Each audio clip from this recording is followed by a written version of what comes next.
Coffee and chicken. So, ang idea na ko is gamay lang apply para gamay lang sa akong kaon.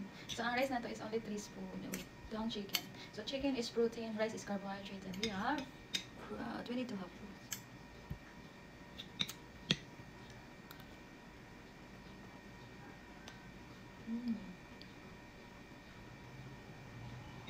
Masarap yung luto ko ng chicken adobo.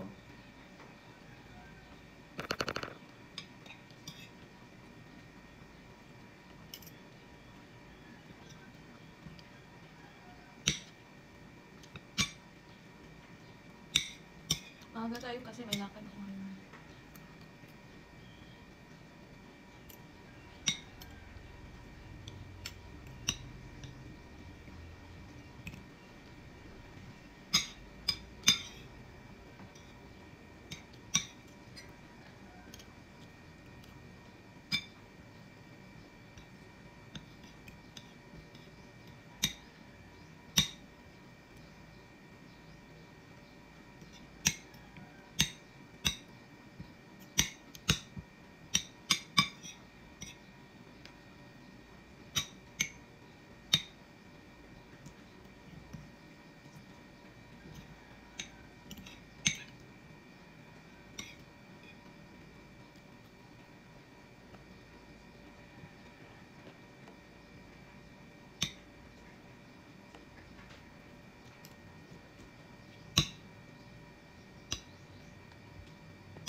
We have orange. We need to peel it, of course. Ganito ako mag-peel ng orange. Yan, ganyan. Tigas. Yan.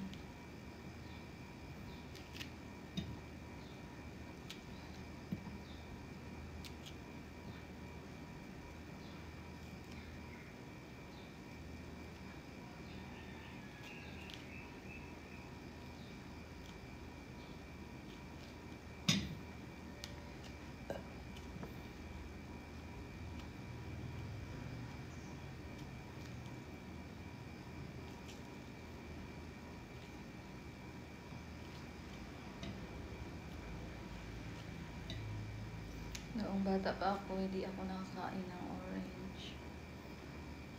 Kasi yung family ko walang pambili. Ngayon, afford ko na ng orange. Kahit ilang orange bilhin ko, afford ko na. Char. Hirap talaga ng buhay ngayon eh. I mean, noon. Pati ulam, hindi kami nakakabili ng ulam noon.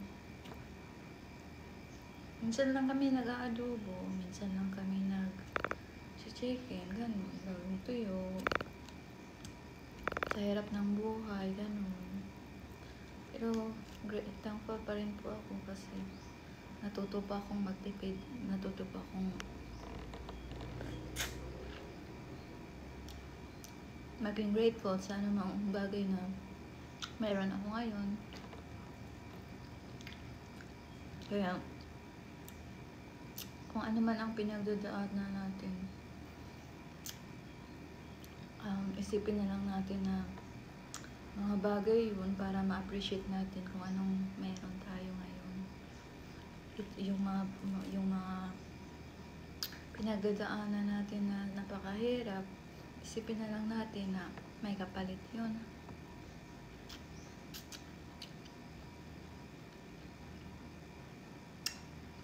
Kaya, yung anak ko minsan, sabihin niya na, sorry,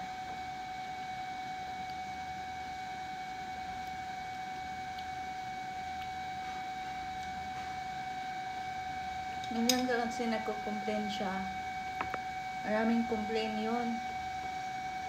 Lagi kong sinasabihan, huwag kang mag-complain ng ganyan, kasi pag naranasan mo yung naranasan ko noong bata ako, hindi ka, you know,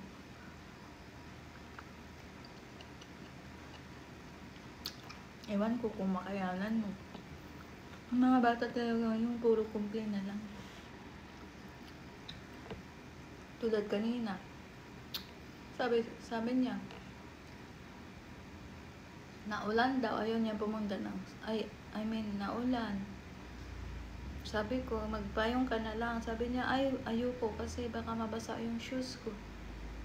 Sabi ko sa kanya, magchinelas ka.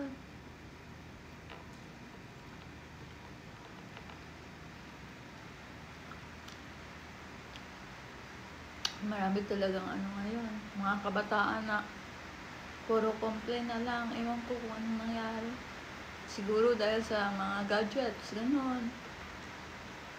Kaya ayun.